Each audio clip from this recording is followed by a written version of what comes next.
Welcome to the Lair, a place where interesting people you may know tell you things you didn't. So grab a chair and your favorite vice and get comfortable. There are no rules in the Lair, but there is Laura Babcock. You know her from TV, and she is not into media monogamy. Let's find out who else is in the Lair.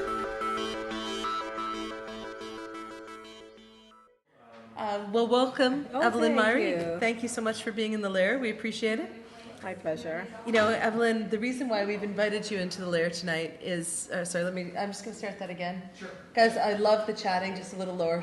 No problem. It's okay. You can chat. We can only pick you up when it gets really loud. Let's start over. But yeah, I've always had those nightmares, and it always brings me back to grade 10 because I didn't really go that year. And so the lost year of Laura Babcock. It was the lost year of Laura. There were several lost years of Laura Babcock, but that was the lost year of academic Laura Babcock. So I still have nightmares where I'm wandering up and down the hallways trying to look for my homeroom. Yeah. Yeah, I couldn't remember where it is.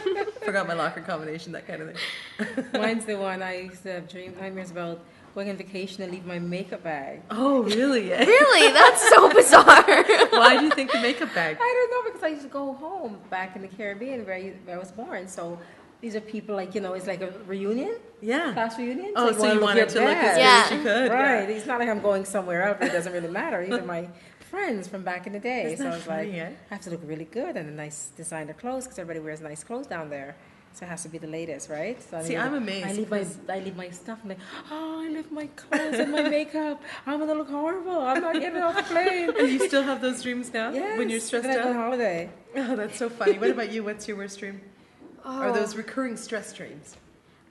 Teeth falling out. Oh, those are were they good. crumble in your mouth? Crumble in my mouth or falling somewhere because I'm a klutz. And it's usually I picture myself like falling in the shower because I don't know why and just knocking out all my teeth. I shouldn't laugh. Yeah, you shouldn't laugh. That's scary That's shit. scary. Okay. Just like blood everywhere. It's not fun. We're in the Lair with Evelyn Myrie, and we're talking at the moment about crazy stress dreams because Yes. you're a busy woman. You've got a lot on the go. Recently, you've taken over the helm of the Hamilton Center for Civic Inclusion. Right. But prior to that, you're on their board. You've done other things in your career. Why do you think you pack so much into your day?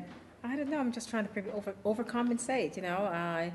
At 24, I ran for city school board in Windsor, Ontario, where I lived for a number of years. That's the first thing I did, and then I came to Hamilton later on and got very involved in status of women in the city of Hamilton. Became the chairperson in a year. Just got really involved in so many things, and I'm thinking, I just have so much little time on this earth. I want to make a difference. I just don't want to, party all the time. So I figure I'll get involved in social justice causes. I really hate to see injustice. I think that's what it is. And I think I can make a difference. I really seriously believe that if you're not a part of a solution, you're part of the problem. It's part of my mantra. And I've always lived that way. And I want to get back to that, but what are you overcompensating for? I don't know. I think in women we have to always outperform everybody else.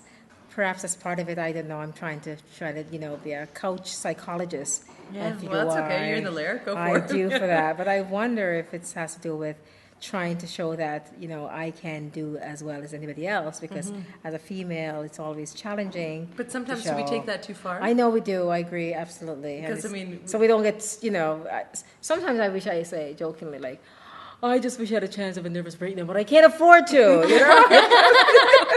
But would you say that your approach, so you're fairly aggressive, is that a fair statement? I'm pretty assertive, Yeah. I think. Do you think it ever tips over to aggression? I'm think, speaking to you as an assertive who goes to absolutely. aggressive. No, I think it's assertive, but I think most people can't deal with female or assertive, so they tend to move into aggressive. But I think we're assertive and we know what we want, and we're not going to be a pushover. I don't think we need to apologize for that. Yeah, I think that's a great comment to make because we always talk about how assertive women are automatically described as aggressive or bitchy, or there's the different, big B word. Yeah, the big B word. that if a man did the exact same things, acted the same way, talked the same way, conducted their business the same way, they would be a go-getter. They would be a ball buster. Authoritarian. Exactly. Authoritative. A leader. They wouldn't have these words that have negative connotations. Ascribed roles. And, also some people there's a notion that women must be ladylike, whatever that means. I'm not sure. Yeah, I've never figured that out Yeah, either. it's like, so if you get outside of that little box, right, right. then you are then categorized as aggressive. I've always rejected that. So Well, it's- the reason I ask is because I've had some people love the assertive, other people think I'm a raving bitch on wheels. I've had both extremes of it, the respect, and people who, as one businessman suggested recently, I should be meeker. If I could just be meek, I would get a deal. And I said, I don't do meek. It's not who I am. But we had a discussion afterwards. Would you ever ask a man to be meek? Would you ever say, I think the best approach you can possibly make to this is to be meek? Yeah. Right. So, being somebody who is on both ends of the spectrum, depending on who the audience is, who you're talking to, I've often wondered do we use that as an excuse when sometimes our behavior really is too much? Speaking for myself, too, it's easy to say, well, I'm a woman, I'm being assertive, they're just calling it bitchy and aggressive, or sometimes am I actually just bitchy and overly aggressive? I mean, we all get into different modes, right? But I think by and large, the public square, I mean, I know that sometimes in my own private relations, I could be aggressive, but in the public square, I would describe myself really as an assertive person, and people are not used to that. They're not used to it, and if you speak truth, Right. then you are labeled, and that's the difficulty when you are. So you speak truth? Basically, speak truth to power, Right. especially. I mean, in this landscape in which we exist right now, it's a very unfriendly climate in terms of social justice, and speaking of talking about impacts. Are you talking about because we have a majority conservative Not government? only or? the whole climate in general, we have a landscape where advocacy or speaking for people's right is become very demonic. It's like you can't speak because you have a chip on your shoulder. Right. It's all. Well, I had Matt Jellian here, and I asked him, does he have a chip on his shoulder? And he said, probably several. Just own those. Right? I grew up in a movement where when I was 20-odd years old, I discovered feminism. Naturally, and then I got involved in women's equality issues, and it was a great time. I learned so much. How do you discover feminism? You just trip over it one day? Tripped over it one day. I was, reading a magazine and said, "Oh, this is what it's all about. I want to be a part of it now." No, I'm seriously. curious because we had Denise Doyle in here from the YWCA, and she's a feminist, and we had a big discussion about what feminism means to us in our generation. And how did you trip across feminism? I think my mother was a very assertive woman, and she raised 9 children, and she had to be pretty strong to be able to keep us all in. I can't even imagine. Are you a mother? I am. How many children do you have? 1 child. Wow. Yes. Can you imagine 9? I've got 2, and 9 blows my mind. Exactly. Props to your 9 mom. children. That's so crazy. Anything over 4, and she I'm like, just Anything whipped us over, into try having kids. Anything over 1 is a big deal. She just whipped us into shape. So I didn't really, seriously though, I just felt that right was right and wrong was wrong. I never felt any way, I've never felt inferior or I was always me. So what gave you that moral compass? I think it's growing up in the Caribbean where people just had to do what they had to do, and it wasn't about, well, women do this, men do that. Because of poverty, or what were It's the not really circumstances? poverty. I just think we just have to get things done. I mean, you have to get things done. You're not worried about who's to do it. do we have that attitude here, do you think? It's changing. It's changing a lot, but. But you said the climate is inhospitable to activists. It's the Oh, suggestion absolutely. that if you fight for a cause, then you have an issue. you have to apologize before you complain. Well, not. Do you ever apologize? Sometimes, not really. You never surrender. That's my mantra. I try not to. Do you think people fear you when the phone rings and Evelyn Myrie's name comes up? The weak people. Yeah, the weak people fear you. Yeah, maybe. And what is it that they fear? Telling the truth. Yeah. Do they fear the confrontation?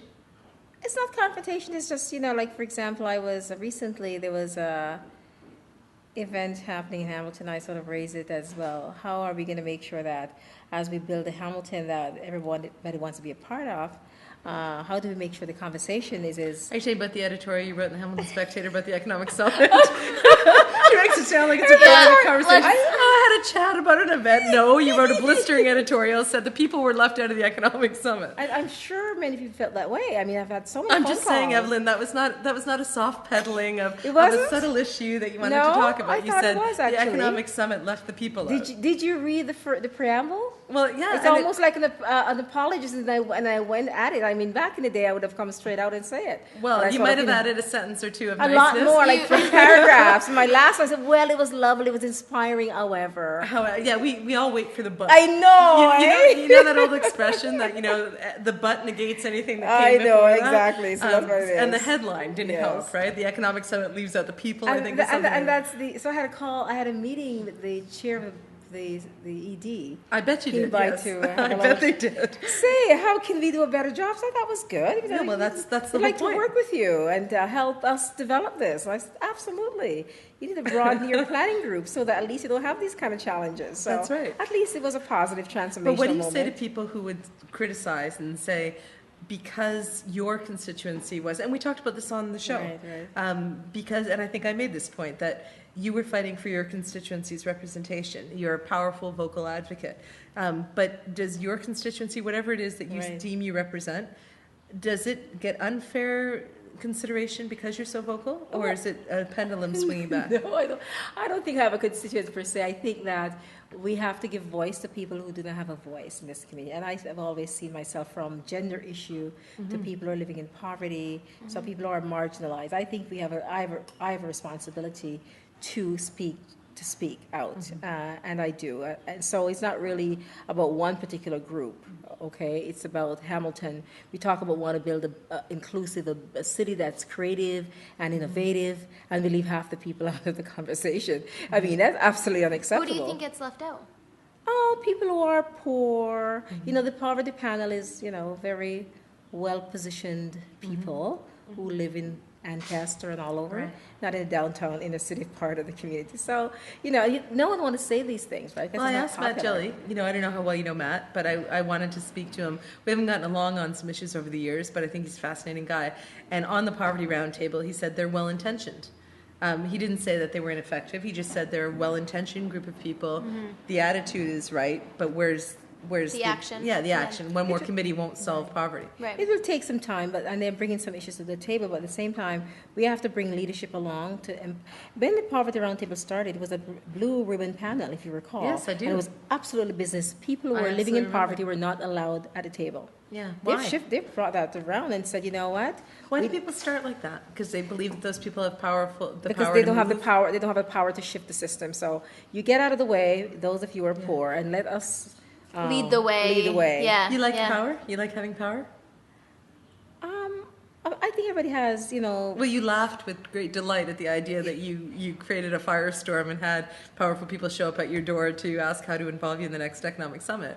So I love power. My company's called Power Group. It's not a my company's called Empower, Right. Empower people. So why right? the hesitation on the question if you like power? Well, depending on how it was, I guess everybody likes power if it's used properly. I want to use power in Yeah. a positive Is there way. any other way to move things without some kind of power? Some, not much really. Economic power is very big in this town.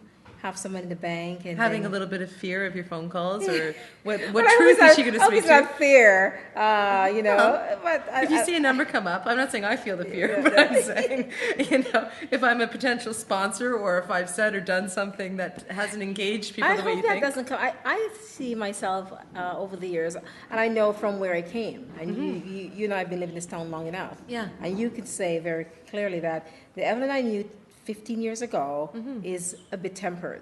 Yes. I mean, But don't we all right? try We to all temper do. a little bit? Absolutely. So it's how do we find opportunities to get some solutions, and that's how I want to. You don't need to be as abrasive when you have reputation, though, right? No. Again, not to keep bringing up Matt, but I can't help it because we talked about the fact that he's turning 30 Right. and he's trying to temper himself.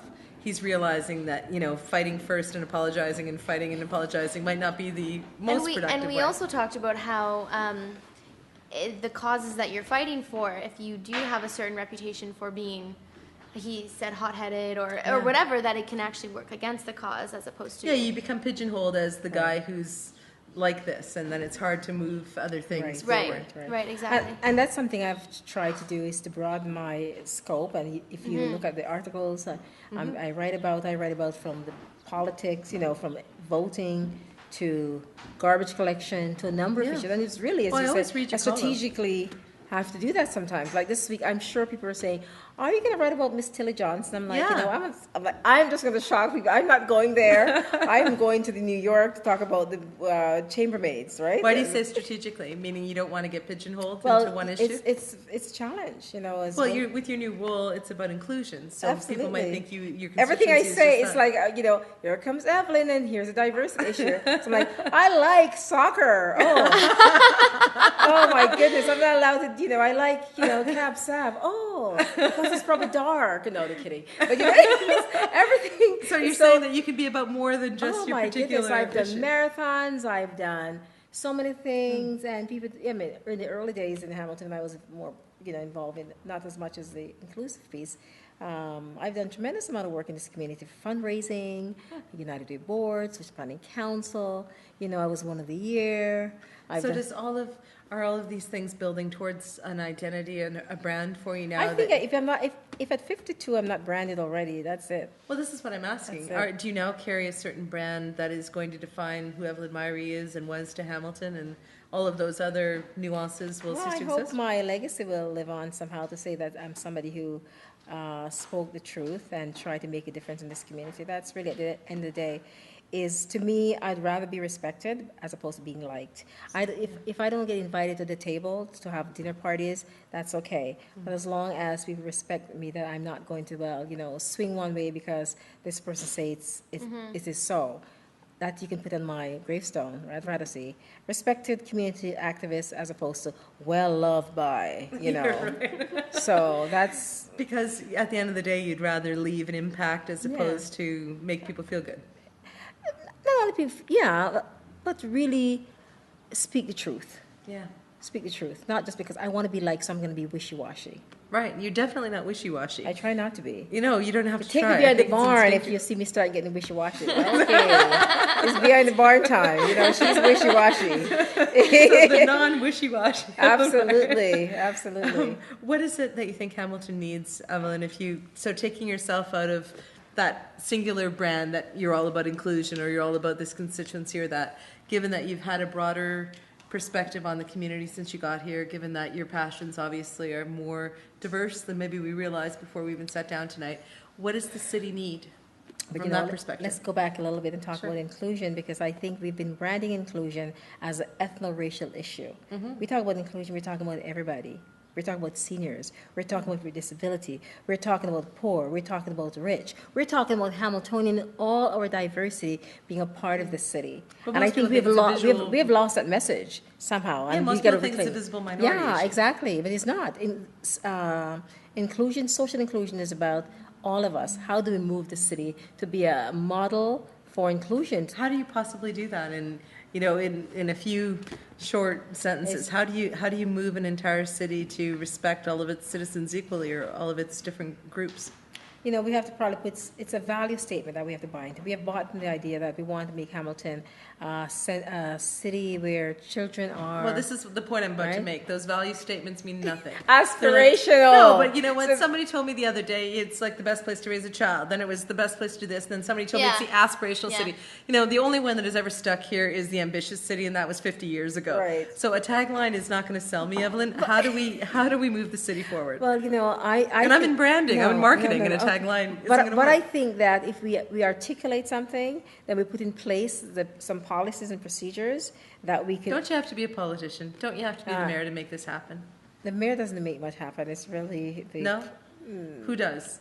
Maybe the boys, the de facto mayors around City Hall. Oh, you're talking about the powerful the downtown triad, That's right. the gentlemen who have had the jobs for 30 it, years absolutely. and know how to manipulate the system. But I think that the mayor could set a tone. Right. And So when are you going to run for politics? I don't know. I'm the gonna- 65,000th I person who's know. asked you this question, I'm And sure. I've ran before, and I got a little disillusioned. I did. With what?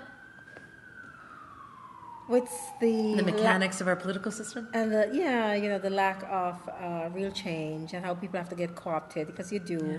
You have to change your voice a bit to be much more conciliatory and really. So what you go in to say, I'm going to change the world, you become part of a system. So it's very What about the people difficult. who say that you have to be part of the system to change it from within? Yeah, there is truth to that as well. But But that's not your truth. I've come to realize that maybe staying out here and working with the community, mobilizing people to take action, might be a more impactful way. But it's still a possibility for you? It absolutely is. Absolutely is. The right opportunity comes along? I almost tossed my hat in the ring on Ward 1, and then basically I would have been councillor. Jason would be somewhere at Cable 14 right now. Well, you know what? Jason's going to be... Larry would be out of a job. Jason's going to be in the Lair very soon, and I will reflect that comment back to you. Thank you so much for being here, Thank Evelyn. you, Evelyn. You're so much more pleasure. interesting than I think people give you credit for. I'm so glad you came into the Lair and let us know who you really are. Oh, well, it's only a little part of it. Thank you. Oh, well, you know what? The more we talk to people, the more we need to bring them back for part twos. Thanks, Evelyn. Great. Thank you, Laura. Great. Chats in the Lair is a Power Group production. Visit us at powergroup.ca or laircast.com, or check us out on Facebook and follow us on Twitter.